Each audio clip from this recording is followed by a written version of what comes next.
Mummy dosa બનાયા? ઓહો, મગની દાળ ને દૂધીના.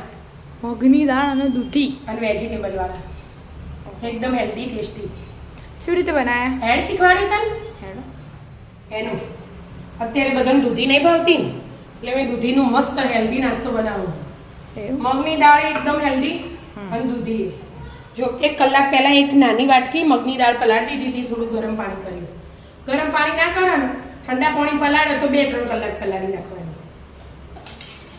એટલા માટે મેં કલાક પલાળી એટલે ગરમ કર્યું. પાણી નિતારીને લઈ લીધું અમે. પાણી નિતાર દેવાનું, પછી પીસવાનું. બરાબર. એકલી દાળ જ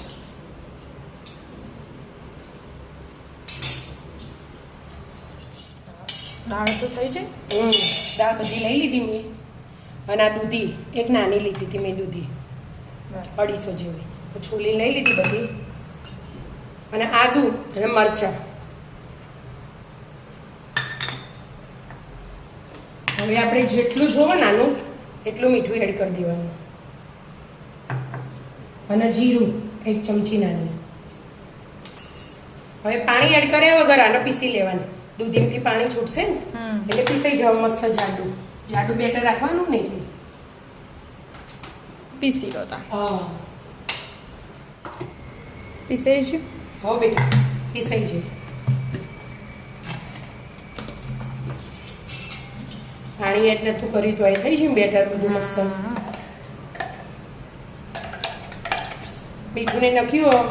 હવે કશું કરવાનું નહીં. આને થોડીક વાર બરાબર આમ મિક્સ કરી 10 મિનિટ ઢોકી અને મૂકી દેવાના.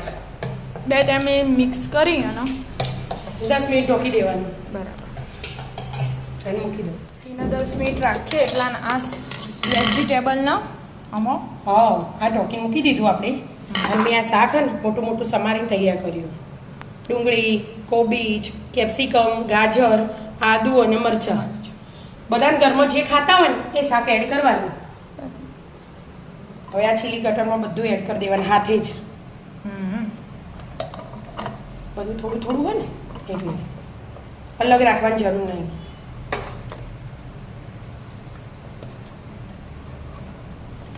બધું પછી મિક્સ કરી અને ક્રશ કરી દે અને એકદમ ઝીણું.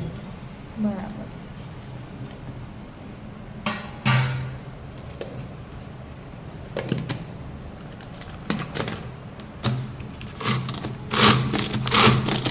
થઈ ગયું. હા બેટા, જો દેખાય એક્સિડન્ટ થઈ ગયું.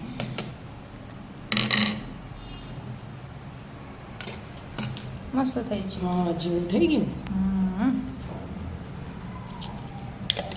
બધું લઈ લેવાનું. હા, અને હું હેલ્ધી બનાવું ને એટલે પનીર નહીં નાખતી. બરાબર. આમ નખવું હોય તો નખાય. હું આજે નહીં નાખતી. ચીઝે નખાય આપણે ઉપરથી. પણ આપણે ચીઝ પનીર આજે કશું જ નહીં નાખતા. શાક તો આવી ગયું. હવે બીજું હવે ખાલી એટલું તીખાસ માટે તો આવી ગયું લીલા મરચાં. એટલું મીઠું એડ કરવાનું.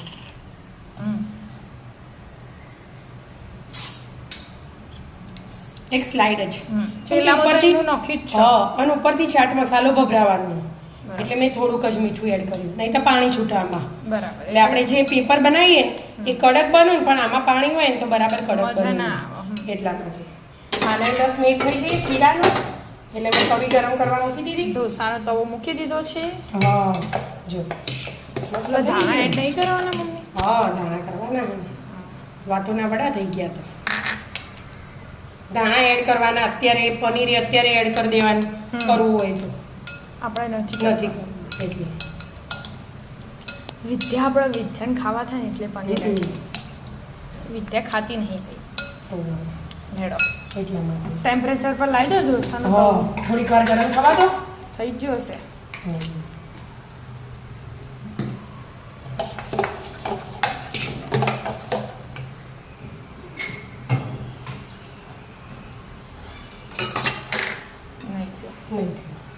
ચેક કરી એટલે ફટ લઈને ખબર પડી જાય. ફૂલ ગેસ ને એટલે ફૂલ ગેસ મેલી આપણે હાલ જ ચાલુ કરે ને એટલે કપડું લઈ લેવાનું ઉસવા. ફરી ચેક કરી લેવાનું. ચમ તે બહુ ગરમ ના જુઓ, ખાલી આ પાણી બરાબર બરાબર એવું જ જોઈએ. હા જો એટલા બબલ થવા માંડે ને. એટલે આ ચમચી ચાલે ના આમ તો ચાલે મને ફાવે એટલે ચાલો એનાથી એ પડે. એનાથી એ પડે તું આનાથી પાડું હા મને તો એરી ફાવા હા. રાખજો. પેલા મૂકી ધોઈ દેવાનું આમાં ઈનો સોડા કશું એડ નહીં કરવાનું બસ ડાયરેક્ટ જ પાડવાનું. આ રોજ રાત્રે આપણે મોથાકૂટ હોય ને ઘરમાં આવી ગરમીમાં હું ખાવાનું બનાવું હું બનાવું એટલે એટલે. બનાવી દેવાનું. બહુ બધાને ખાવાની ઈચ્છા એ ના હોય હેલ્ધી અને કહેવાય. છોકરાઓને સારું સારું ખાવું હોય એટલે આવું બનાવી દેવાનું એટલે છોકરા ધરાઈને ખાઈ લે અને મોટો નહીં ખવાય એટલા માટે એકદમ હેલ્ધી. હા. દૂધી હેલ્ધી, દાળ દાળ હેલ્ધી. healthy. મગની બધા દાળ- વેજીટેબલ એ આવી જાય. મગની દાળ હું પાછું પચવામાં એકદમ સરળ અડદની થોડીક વાર લાગે મગની દાળ તો ફટ લઈને પચી જાય. ઉપરથી થોડું ઘી લગાવી દેવાનું બટરે હતું. બટરે હતું પણ આપણે રોજ ઘીની ટેવ પડી જાય ને એટલા માટે મેં એકદમ પતલો નહીં કર્યો શાક લગાવવાનું એટલે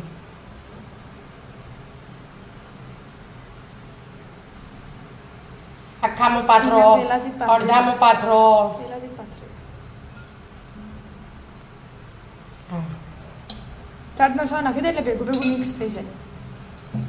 થોડું ચાટ મસાલો ઉપરથી અને મરી પાવડર મારી પાસે. ઝીણું ઝીણું બરાબર. એટલે એકદમ ટેસ્ટી બની જાય જો લાગી ગયો બધું એટલે મસ્ત તમે મજાનું શાક થઈ ગયું. હા મમ્મી મોઢા પોણી આવી ગયું મને તો. પણ આવી તો ત્યાં છો મસ્ત દેખાયો. હા તો થોડી વાર ક્રિસ્પી થવા દો. હા મસ્ત થયો શેકાઈ ગયો કે મમ્મી? હા, એકદમ ક્રિસ્પી કરે મેં એટલે હા. એ શાક ચડી જાય ને એના માટે વાવ મમ્મી કેટલો મસ્ત ક્રિસ્પી ક્રિસ્પી થયો છે. અવાજ આવે અંદરથી. કડક કડક. હા હવે આને કટિંગ કરીને ખો આખો ખો જેવી રીતે ખાવું હોય એવી રીતે એવી રીતે ખવાય. ખાવાનું ત્યાં સુધી આપણે બીજો મૂકી દઈએ. હા આ ઠંડુ થાય ને ત્યાં લગી આ મસ્ત બન્યો ક્રિસ્પી ક્રિસ્પી.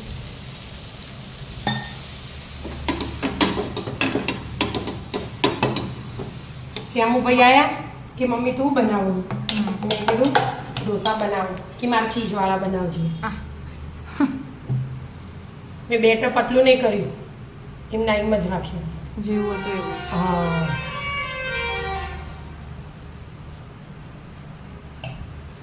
હવે શાક એડ કરી દઉં પહેલાં ઘી લગાવી દેવાનું આગળ બનાવ્યું તો એવી એવી રીતે જ જ. રીતે ઘી થોડું વધારે લેવાનું મસ્ત બીજો એ શેકાઈ જ ગયો. હા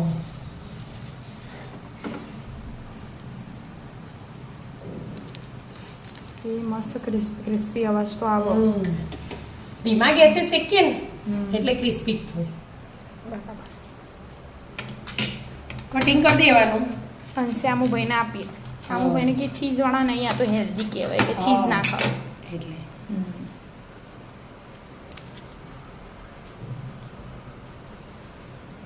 મસ્ત પ્લેટ તૈયાર. તૈયાર આવી જાઓ મિત્રો મસ્ત મજાના મગની દાળ અને દૂધીના ચીલા ખો ઢોસા ખો ઢોસા ઢોસા હા. મસ્ત મજાના ઢોસા ઢોસા. ખાવા હેલ્ધી અને ટેસ્ટી રાધે રાધે રાધે. રાધે